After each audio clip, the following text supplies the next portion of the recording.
When my mom was still recovering from childbirth, my dad hiked up the mountain and dug up 49 kinds of poisonous bugs. He dried them, ground them into powder, and mixed it into my rice porridge. Then said, "A cursed kid is tough. Poison won't kill her. If she survives, it means she took the hit for Yaoju." My whole body broke out in toxic sores. I had a burning fever and seizures. They threw me in the woodshed and left me to die. On the 7th day, I actually crawled out.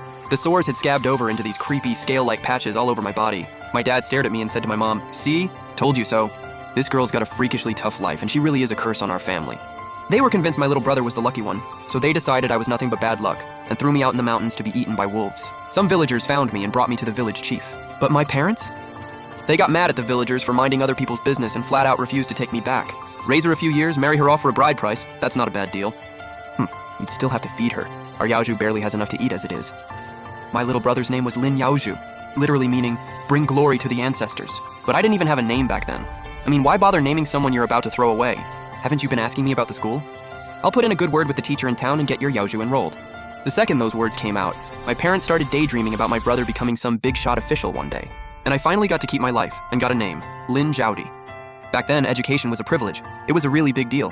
In our village, only the wealthy Zhou family ever sent their son to school. With the village chief's help, Lin Yaoju started school at just 5 years old. My parents bragged about the news to every single neighbor they ran into. They were basically one gong short of a full parade. And from that point on, I started doing all the chores around the house. The tuition fees nearly wiped out every last coin the family had, but my parents had zero complaints, because sending a kid to school was a serious status symbol. To earn more money for my brother's tuition, my dad took what little savings were left and borrowed even more. He handed it all to an acquaintance to run a business and waited for year-end profits. Turns out the guy tanked the business and ran off with all the money. When the creditors came knocking, my parents slipped out and left me alone to deal with them. They hid like that for over a year before the debt was finally paid off. My mom was convinced I was somehow behind the whole thing. How does a perfectly good business just collapse like that? If the business hadn't failed, he never would have run. If it weren't for you and your bad luck, we'd already be living in a brand new house.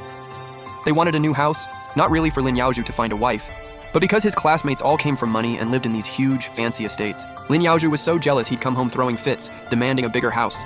To make that happen, my dad handed all the farmland over to my mom to manage, and went into town to do hard labor himself. But one night he drank too much, got into a fight over some tavern girl, and ended up with a broken leg. He was bedridden for most of the year. My mom scraped together borrowed money from every direction and barely managed to save his leg.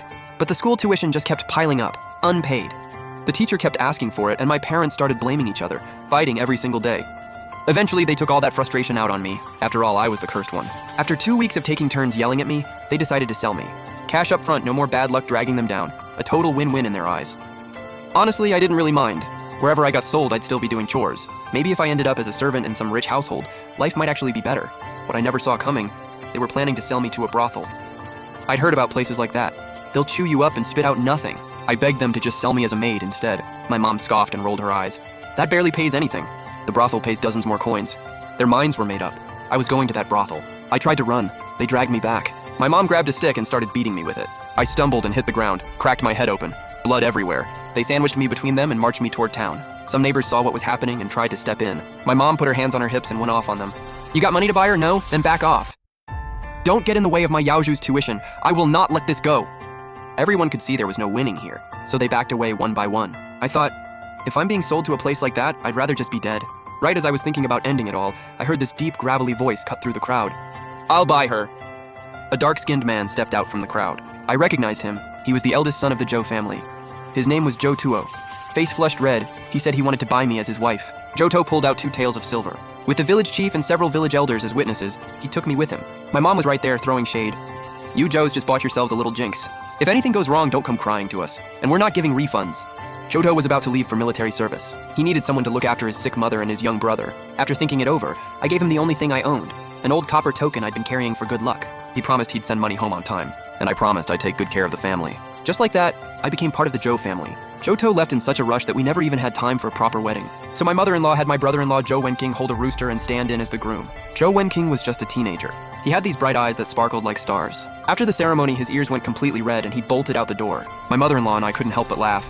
I'm not the type to sit still. After a short rest, I was already sweeping, doing laundry, weeding, and watering. In no time, the whole place was spotless inside and out. My mother-in-law kept telling me to rest and let my injuries heal, worried I'd wear myself out. She even borrowed medicine from a neighbor to treat the wound on my head. I must have pushed too hard the day before because the next morning I slept in. My mother-in-law wasn't home. Only Zhou Wenqing was there, reading in a corner of the yard. He pointed to a bowl of porridge on the table, motioning for me to eat. I'd barely gotten halfway through when the neighbor auntie burst in, carrying my mother-in-law on her back. My mother-in-law's eyes were shut. Her hair was a mess and she had several cuts all over her body. The auntie said she'd gone up the mountain early that morning to dig for wild vegetables, slipped and tumbled all the way down the slope. Her health was already fragile. This just made everything a whole lot worse. I wanted to get a doctor, but Zhou Wenqing said there was no money left. I didn't get it. My father-in-law had already passed, but I'd heard that when he was young he was a butcher. He was honest and never shorted anyone. People from all around would come to buy meat from him. He'd built up quite a bit of savings because of it. Zhou Wenqing frowned, thought for a long time, and finally explained. Turns out after his father made his money, he bought land and renovated the house. Then he got seriously ill, and the medical bills drained a huge chunk of their savings.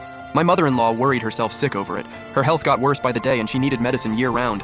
And Zhou Wenqing's schooling cost money too. The whole family was surviving on whatever Zhou Tuo could earn doing odd jobs. They weren't starving, but life was far from good. The 2 talls of silver they used to buy me were the very last of the Zhou family's money.